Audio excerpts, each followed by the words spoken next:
I'm going to share with you the story of a woman whose life changed forever in a single moment. A moment that no mother should ever have to witness. I left work early that Thursday afternoon. My shift at the hospital ended sooner than expected, and all I wanted was to kick off my shoes and make myself a cup of tea. The house was supposed to be empty. My daughter had classes, and Michael said he had a meeting across town. But when I turned the key and pushed open the front door, I heard something. Laughter. Low voices coming from the living room. My heart did a strange little flutter. Maybe they'd both come home early too. Maybe it would be nice the three of us together. I smiled, setting my purse down quietly, thinking I'd surprise them. But when I stepped into that my living room, with the floral wallpaper I'd chosen with my late husband 20 years ago, I saw them. Michael had his hands on my daughter's face. Emma's arms were wrapped around his neck. They were kissing, not a peck, not an accident, a deep, familiar kiss that told me everything I needed to know. Time stopped. My breath caught somewhere in my throat. They hadn't noticed me yet. I stood there, frozen, watching my entire world crack down the middle. Then Emma's eyes opened. She saw me. Her body went rigid. Michael turned, his face draining of color. I didn't scream. I didn't cry. Something cold and sharp settled in my chest. I looked at them both, these two people I'd loved more than my own life, and I heard my own voice. Calm and distant, as if it belonged to someone else. Enjoy yourselves. Then I turned around and walked out the door. I don't remember walking to Margaret's house next door. My legs just carried me there, my body moving on autopilot while my mind tried to process what I'd just seen. Margaret opened her door before I even knocked. She took one look at my face and pulled me inside. Her kitchen smelled like chamomile tea and fresh bread, the same as it had for the 15 years she lived next door. I collapsed into one of her mismatched chairs, and that's when the shaking started. What happened? She asked, her weathered hands wrapping around mine. I couldn't form the words. How do you say it out loud? How do you tell someone that your daughter, your baby girl, was kissing the man you'd finally allowed yourself to love? To understand how deeply this cut, you need to know what I'd built, what I'd sacrificed, what I'd given up to create the life that had just shattered behind me. 21 years ago, my husband died. A heart attack at 43. One moment he was laughing at breakfast, the next he was gone. Emma was only 7 years old. I remember her standing at his funeral in a black dress I'd bought the day before, her small hand gripping mine, asking when Daddy was coming home. I became everything after that. Mother, father, provider, comforter. I worked double shifts at the hospital, sometimes 16 hours a day, to keep our house, to make sure Emma never felt the poverty that was always breathing down our necks. I packed her lunches at 5 in the morning. I helped with homework at midnight after my shift ended. I went to every school play, every parent-teacher meeting, every dance recital. No matter how exhausted I was, I gave her everything. The clothes she wanted, the phone she needed, the laptop for school. When she got into college, I took out loans I'm still paying off. I worked extra shifts during holidays so she could study instead of work. I ate cheaper meals so she could have spending money. I wore the same winter coat for 8 years because her education mattered more than my comfort. And I was alone through all of it. Friends invited me to dinners, to book clubs, to weekend trips. I said no, always no. Emma needed me. The bills needed paying. There was no time for myself, no energy left for my own life. Men asked me out over the years, kind men, decent men, but I couldn't imagine bringing someone into our world. It felt like a betrayal of the family I was trying to hold together. Before continuing, If this story is touching your heart, subscribe to the channel and tell us in the comments where you are watching from. Don't forget to ring the notification bell, because every day I'm bringing you stories of women who turn their deepest pain into a new good way of living their lives. Emma graduated 2 years ago, got a job at a marketing firm downtown. Finally, I thought I could breathe. Maybe I could think about myself for once. Maybe I could consider what I wanted from the rest of my life. That's when I met Michael at a hospital charity event, of all places. He was a volunteer, helping set up tables, making everyone laugh. He had kind eyes and a gentle smile. When he asked for my number, I hesitated, but Emma, who'd come with me that night, nudged me and whispered, "Mom, you deserve this." So I said yes. Michael seemed perfect. He brought me flowers, daisies, my favorite. He called when he said he would. He listened when I talked about my long days at work. He didn't rush me. He was patient with my nervousness, my rusty dating skills, my guilt about taking time for myself. He told me I was beautiful, that I was strong, that I deserved to be happy. After 4 months, I introduced him to Emma.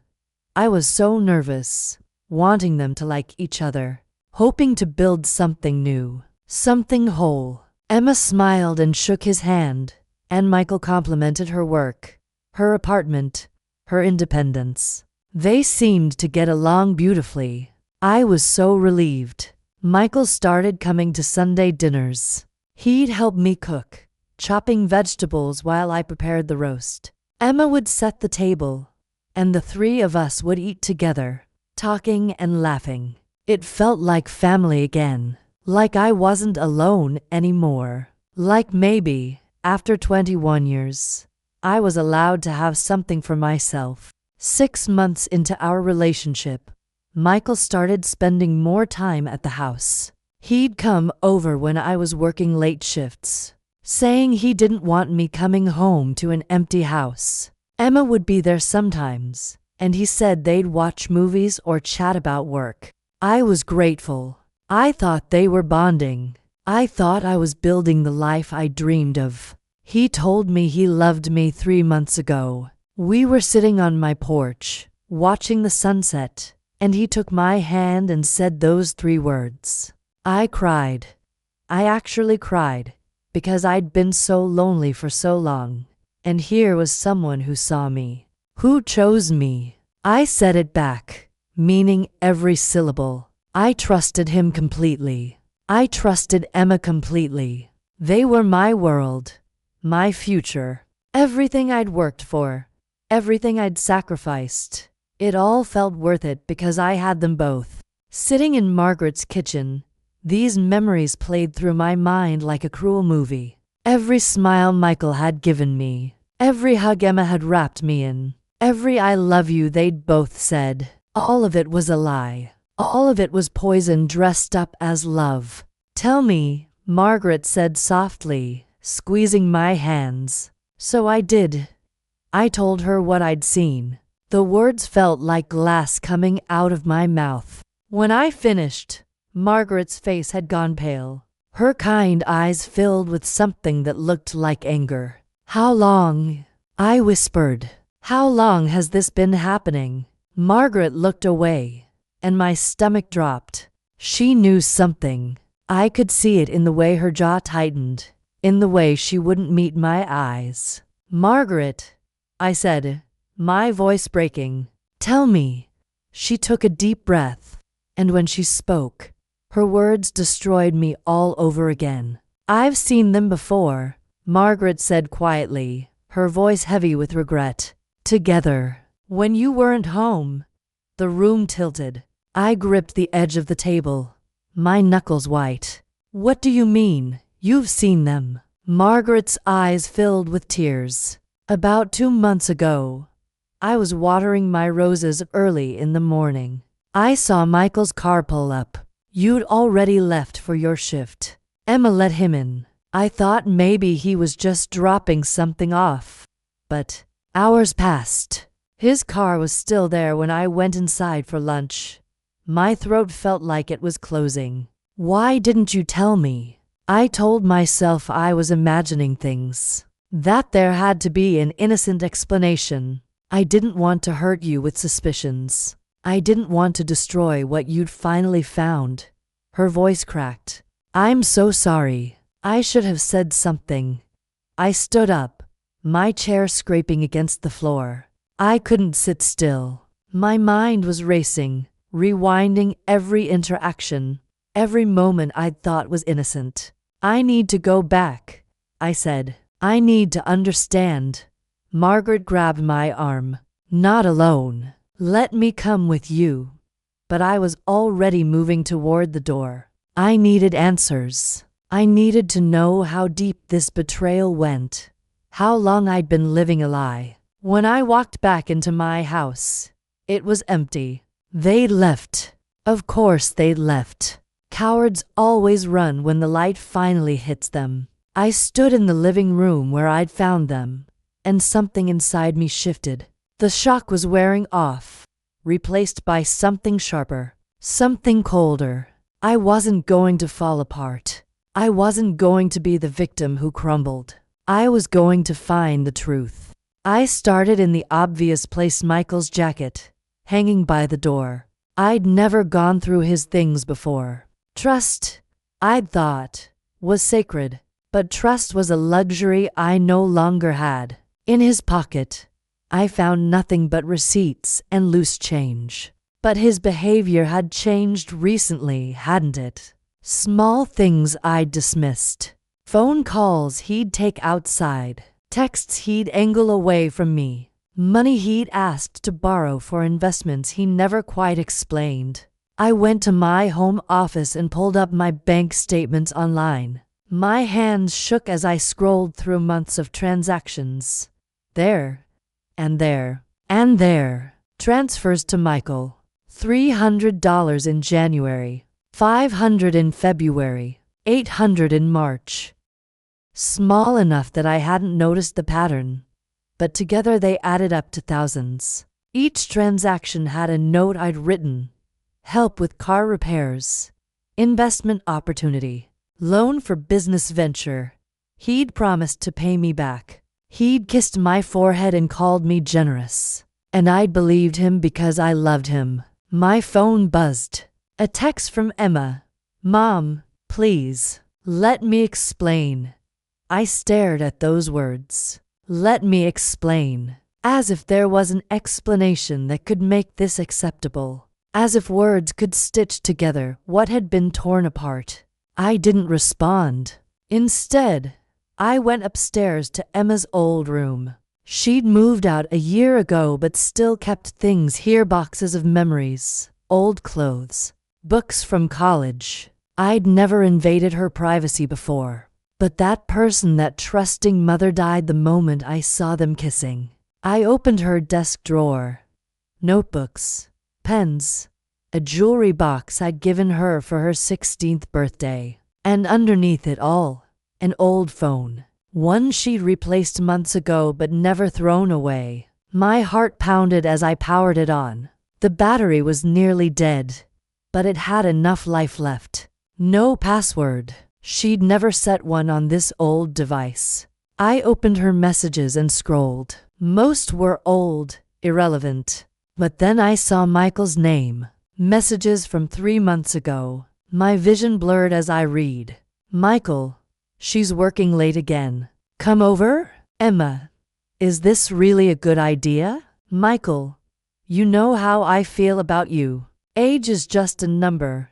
Emma, she can't ever know. Michael, she won't.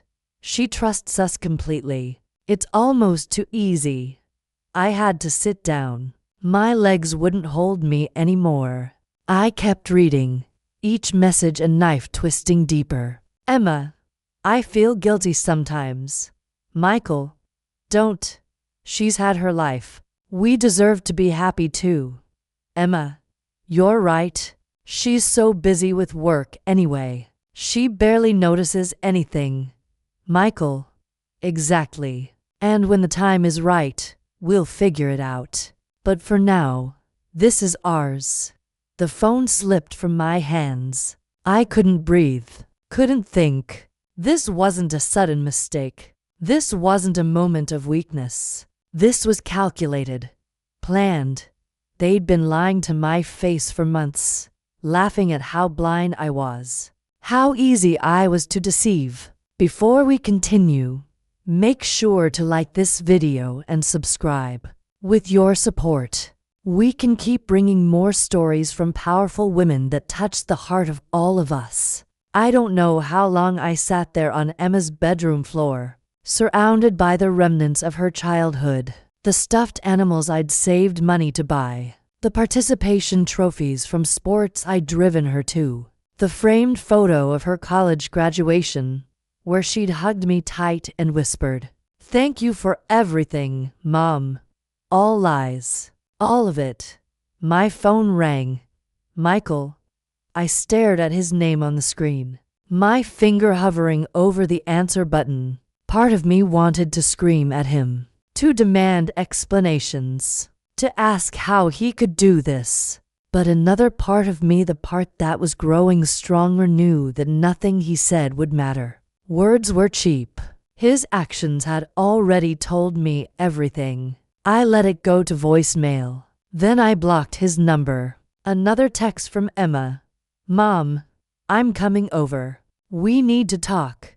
No, we didn't need to talk. I didn't need her excuses or her tears or her justifications. I needed space. I needed clarity. I needed to figure out who I was now that everything I'd believed about my life had been revealed as fiction. I took photos of every text message on that old phone. Evidence. I didn't know what I'd need it for yet, but some instinct told me to preserve it. Then I went back downstairs and called the one person who could help me think clearly. David, my lawyer. He'd handled my husband's estate 21 years ago, and we'd stayed in touch over the years. Professional acquaintances who'd become friendly. I trusted him. "I need to see you," I said when he answered. "As soon as possible." "What's wrong?" His voice shifted to concern. "Are you all right?" "No," I said simply, "but I will be." "Can you see me tomorrow morning? Come to my office at 9. I'll make time." I hung up and looked around my house. This place where I'd raised my daughter, where I'd mourned my husband, where I'd built a life from nothing but determination and love. It didn't feel like home anymore. It felt like a crime scene. I heard a car pull into the driveway. Emma. I watched through the window as she got out, her face anxious, her movements hesitant. She walked up to the door and knocked. I didn't move. I stood there in the dimness of my living room and watched her knock again. Then again. She tried the doorknob locked. I'd locked it when I came back in. She called through the door. "Mom, please. I know you're in there. Please let me in. Let me explain." I closed my eyes. That voice, the same voice that had said mama for the first time, that had called for me from nightmares, that had thanked me at her graduation, that voice had also said, "She barely notices anything." I turned away from the door and walked upstairs to my bedroom. Let her knock. Let her beg. I was done being the woman who opened doors for people who only wanted to walk all over me. Tomorrow, I would start fighting back. Tonight, I would mourn the family I thought I had. David's office smelled like leather and coffee. I sat across from him, my hands folded in my lap, the evidence printed out and stacked neatly on his desk. He'd read through everything twice, his expression growing darker with each page. "This is unconscionable," he said finally, removing his glasses and rubbing his eyes. "Your own daughter." "Tell me what I need to do," I said. My voice was steady. I'd cried all night, alone in my bed, staring at the ceiling. But morning had brought something different. Clarity, purpose. anger that burned clean and bright. First, the financial aspect. He's taken over $6,000 from you under false pretenses. That's fraud. You could press charges if you wanted. I don't want him arrested, I said. I want him gone. Completely out of my life. David nodded. Then we send him a cease and desist. Make it clear that any further contact will result in legal action. I'll draft it today. As for Emma, he paused, his expression pained. She lives independently. You have no legal obligation to her, but this is your daughter. Are you certain about cutting ties? She's an adult who made her choice, I said. The words hurt, but they were true. She chose him. She chose to betray me. I didn't raise her to be this person, but I can't force her to be someone she's not. What about the house? It's mine, fully paid off. My husband's life insurance and 20 years of mortgage payments. Emma has no legal claim to it, and Michael certainly doesn't.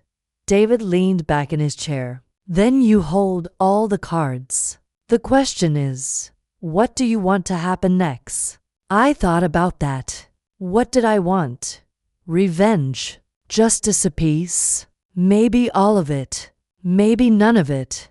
I want them to know they can't do this and just walk away like it didn't matter. I want Emma to understand what she's lost. And I want Michael to know he picked the wrong woman to manipulate. David smiled grimly. Then let's make that happen.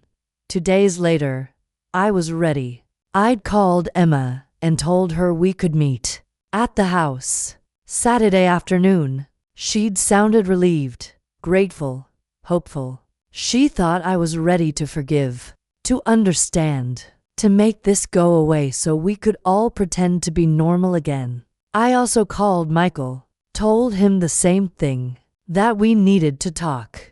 All three of us. He'd tried to explain over the phone, his voice dripping with rehearsed apologies. But I'd cut him off. Saturday, 2 o'clock.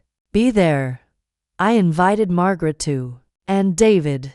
I wanted witnesses. I wanted this to be real and permanent and impossible to deny later. When Saturday arrived, I dressed carefully. A navy blue dress, simple but elegant. My good pearl earrings. I did my makeup and my hair. I wanted to look strong, put together, not like a woman who'd spent 3 nights crying into her pillow. Margaret arrived first, carrying a casserole I knew I wouldn't eat. She hugged me tight and whispered, "You're the strongest woman I know."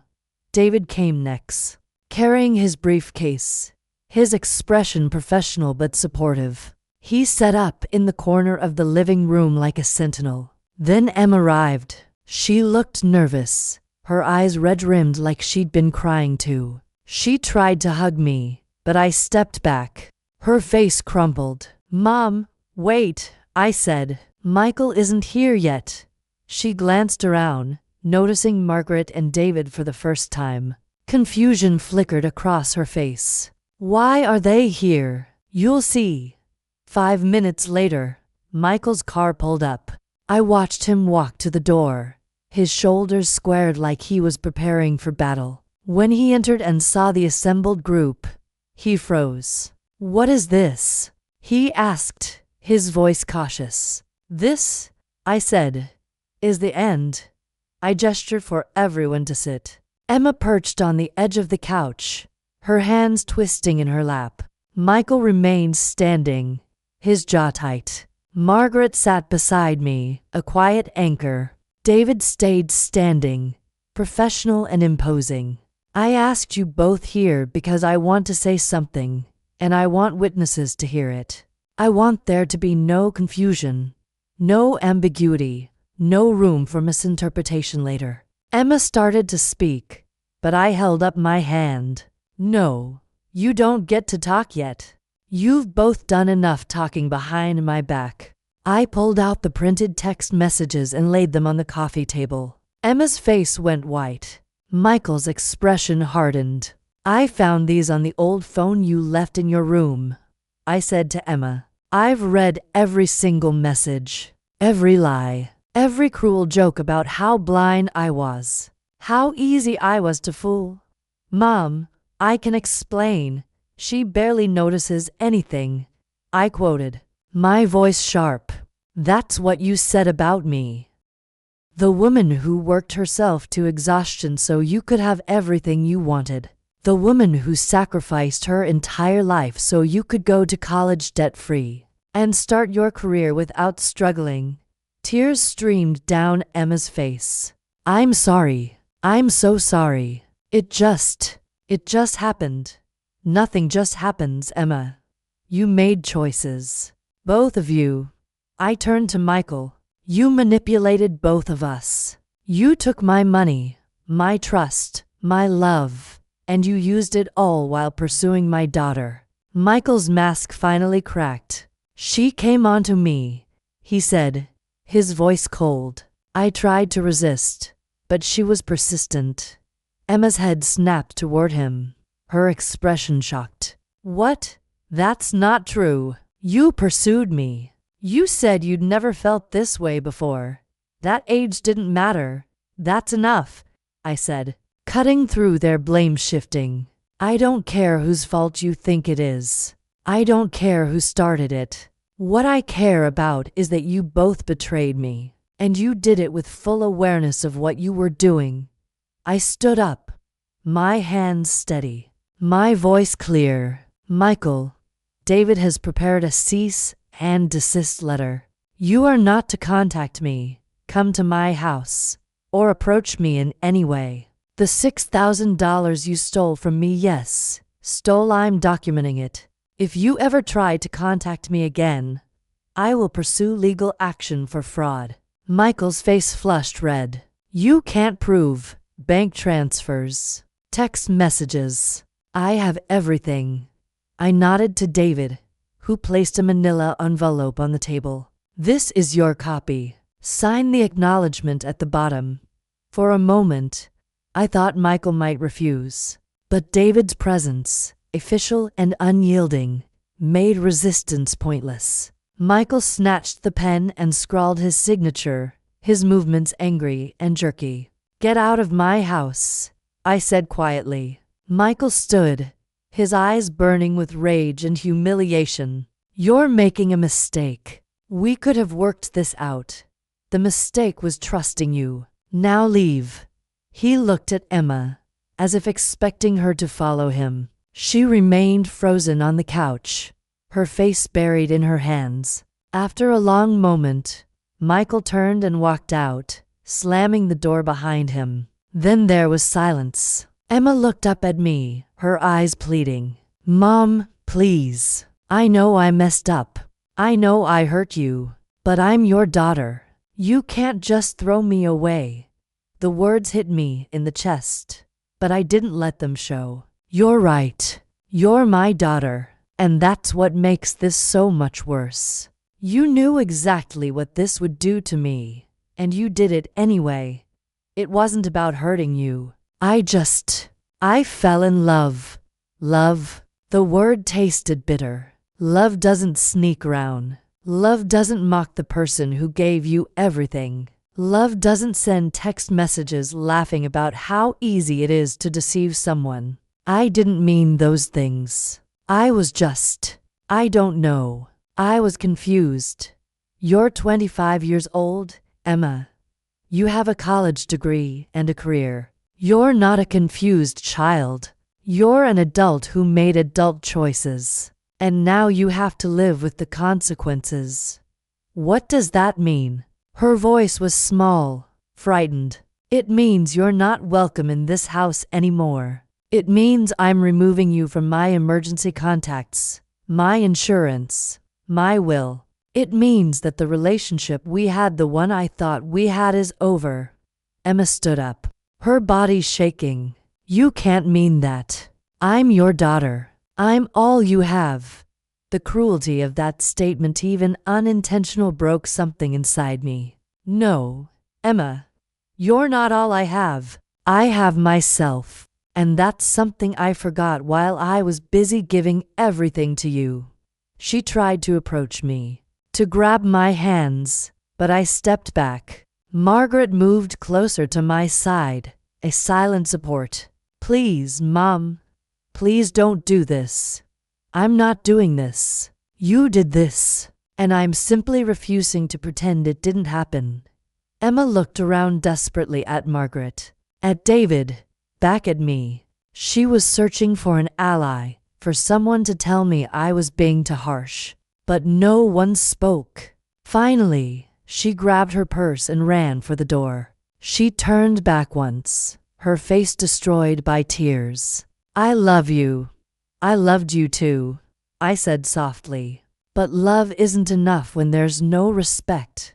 The door closed behind her. The house fell silent, and I stood there in my living room, surrounded by people who cared about me, and felt the weight of 25 years shift off my shoulders. It hurt. God, it hurt. But I was still standing. 6 months passed like pages turning in a book I'd never thought I'd have to read. The first month was the hardest. I'd wake up and reach for my phone, forgetting for a moment that Emma and I no longer spoke. I'd make too much coffee, out of habit, because Michael used to drink 2 cups every morning. The house felt enormous and hollow, filled with ghosts of a family that never really existed. But Margaret was there. She came over every morning with fresh muffins or tea, sitting with me in comfortable silence when words felt too heavy. She never told me what to feel or how to heal. She just stayed. By the 2nd month, I made a decision. I put the house on the market. People thought I was running away. Maybe I was, but I preferred to think of it as running towards something new. Every room held memories that had been poisoned. The kitchen where we'd had Sunday dinners. The living room where I'd found them. Emma's bedroom upstairs. I couldn't build a new life in a place constructed from old lies. The house sold quickly. A young couple with a baby, their faces bright with hope. I watched them walk through during the final showing, imagining their laughter filling those rooms. Their love making new memories. They deserved it. They were real. I found a small apartment across town. 1 bedroom, a tiny kitchen, a living room with large windows that let in morning light. It was exactly enough space for one person learning to live for herself. I painted the walls a soft cream color. I bought plants, something I'd never had time for before. I hung pictures of places I wanted to visit instead of people who'd left. The 3rd month brought an unexpected gift. I was contacted by a women's shelter downtown. They'd heard my story, small towns talk. After all, Anne wondered if I'd be willing to volunteer, to talk to women who'd been betrayed, manipulated, or abandoned. Women who needed to know they could survive. I said yes. Twice a week, I sat in a circle of women whose pain mirrored my own. Different details, same devastation. I listened to their stories. I held their hands. I told them what I was learning.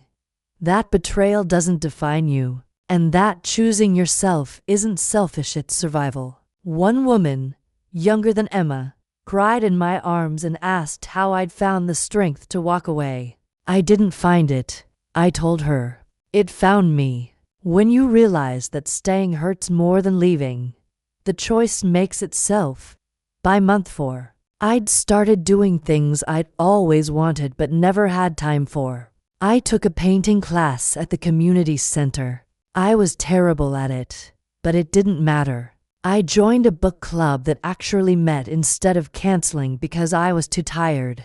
I went to a concert alone and discovered I enjoyed my own company. I stopped working double shifts. I took weekends off. I said no to extra hours without guilt eating me alive. For the first time in over 20 years, I lived at a pace that didn't feel like drowning. Emma texted me once in the 5th month, a long message full of apologies and explanations. She said Michael had left her, found someone else, younger still. She said she understood now what she'd done, that she was sorry, that she missed me. I read it 3 times. Then I deleted it without responding. Maybe that makes me cold. Maybe someday I'll regret it. But that day, I knew I wasn't ready. Maybe I never would be. And I was learning that was okay. Forgiveness isn't a debt you owe to people who hurt you. It's a gift you give when you're ready, if ever. Now, at 6 months, I'm sitting in my small apartment with a cup of tea, watching the sun set through my window. Margaret is coming over later for dinner. Tomorrow, I'm volunteering at the shelter. Next week, I'm taking a weekend trip to the mountains, something I've wanted to do for 30 years. I won't lie and say I don't feel the loss. There's a hollow space where my daughter used to be. Sometimes I see young women with their mothers and feel an ache so profound it takes my breath away. But I also feel something else. Something quiet and strong and entirely mine. Peace. I've learned that love without respect is just pretty words on a rotten foundation. That sacrifice is only noble when it's appreciated. That being alone is not the same as being lonely. And that sometimes the greatest act of love you can perform is the one you give yourself. My husband used to tell me that I had a heart big enough to hold the whole world. He meant it as a compliment, but I understand now that it was also a warning. Because when you hold everyone else, there's no room left for you. So I'm making room. I'm building a life that's smaller but truer, quieter but deeper. And every morning when I wake up in my little apartment, I feel something I haven't felt in decades. Free. They say time heals all wounds. I don't know if that's true, but I do know this. Time teaches you who you are when everything else falls away. And the woman I'm becoming, the one who chose dignity over desperation, self-respect over false family, she's someone I'm proud to be. I don't know what the rest of my life looks like, but for the first time, it's mine to discover. And that's enough. If this story moved you, click on the next video that's appearing on the screen now. I'm sure you'll be surprised by this new emotional and heartbreaking story I have right here to tell you.